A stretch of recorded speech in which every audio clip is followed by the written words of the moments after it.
To the NFL, not quite the divisional clash we hope for, as the Seahawks completely dismantled the Niners in Seattle 41-6. Kenneth Walker III at 116 yards and 3 touchdowns. Then an epic clash yesterday as the Cardiac Bears scored an unbelievable touchdown to tie the game with 18 seconds left, but were unable to carry that magic into overtime as Caleb Williams threw that interception.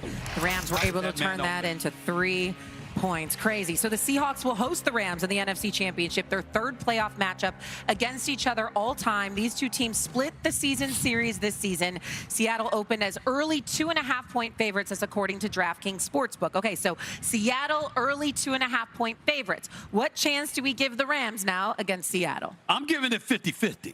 I want to state that for the record. I've been on the Rams bandwagon for a lot, for the second half of this season. I believe in Matthew Stafford. I believe in Puka Nacua. I believe in Devontae Adams. I believe in Kyron Woods. I believe in the crew, okay? And defensively, they could get to the quarterback. Now, I know that Seattle, their defense is elite.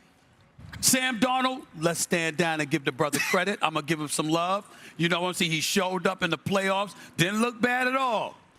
But those weren't the Rams he was playing against. We all know what his kryptonite has been. It has been when he goes against the Rams, okay? I think we had about 6 turnovers. Was it 6 turnovers in 2 games, if I remember correctly? Yep. I mean, that can't happen next weekend. That can't happen. Now, is Sam Darnold going to show up and play the way he's capable of playing against the Los Angeles Rams with Matthew Stafford on the other side of the ball? I got to see it to believe it. I'm giving the Rams a 50-50 shot. And by the way, as an aside, we're talking about that great play Caleb Williams made, and it was great. It was phenomenal, scrambling from the 14 to the 40-yard line before he threw the touchdown pass. Nobody has asked this question. How the hell was Kmet that open? I just how? I understand it was a great play by Caleb Williams. How was he from Durant. You really? He disengaged. Did you see how many feet he was away from that defender? I mean, come on, man.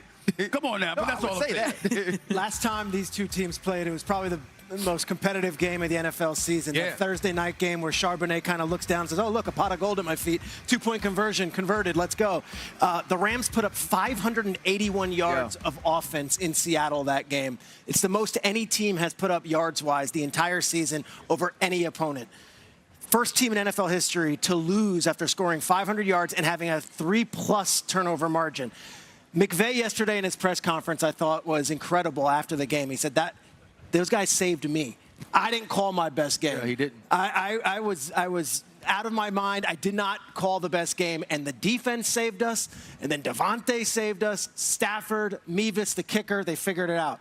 Sean McVay doesn't have 2 bad games in a row. So do the Rams have a chance? Yes.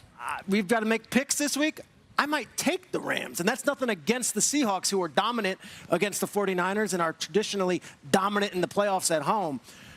But look at what the Rams are doing on the road here. It seems like they're a team on a mission, and they are not scared of the Seattle Seahawks. They beat them once, and in their heads, they should have beat them twice. The Rams are the underdog, and they should be. And if the Rams play like they've played since the second half of the second Seahawks matchup, the Rams will be home this week.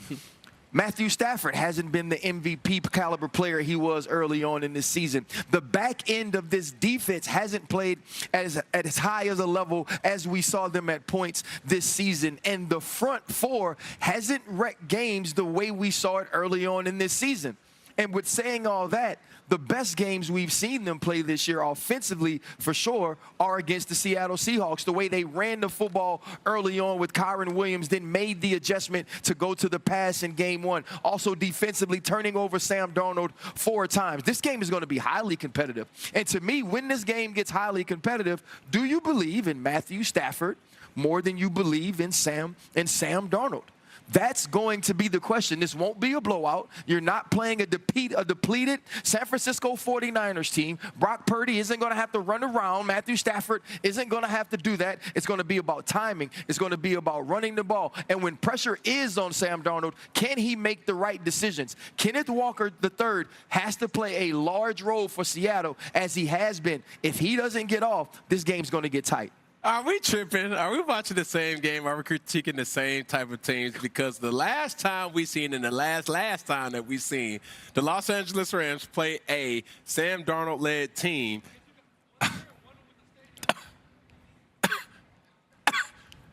Choke.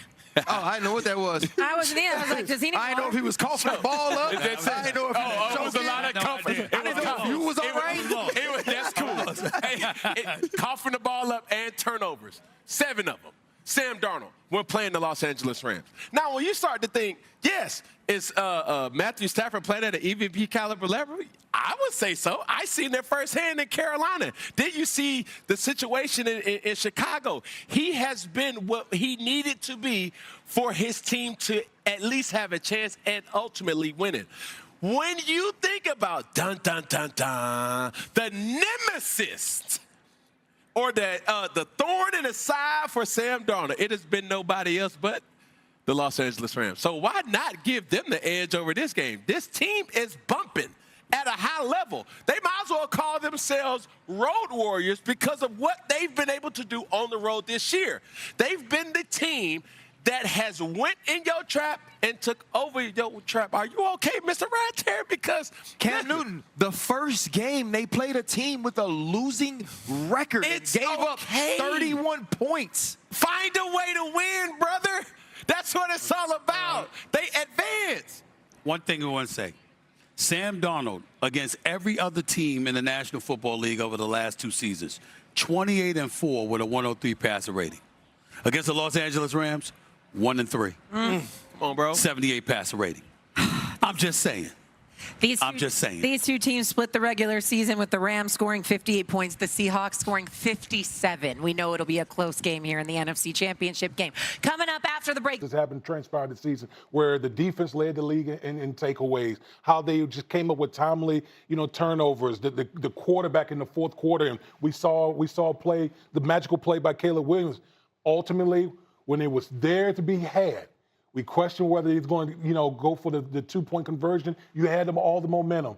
And ultimately, you gave the ball back to probably league MVP in Matthew Stafford. Yeah, that was... The miracles ran out at the very end. Yeah, but that's why you go for 2. Yeah. Like you would have gone for the 2 in that 100%. And if I was a bet man, I thought everybody would have said Ben Johnson's going for 2.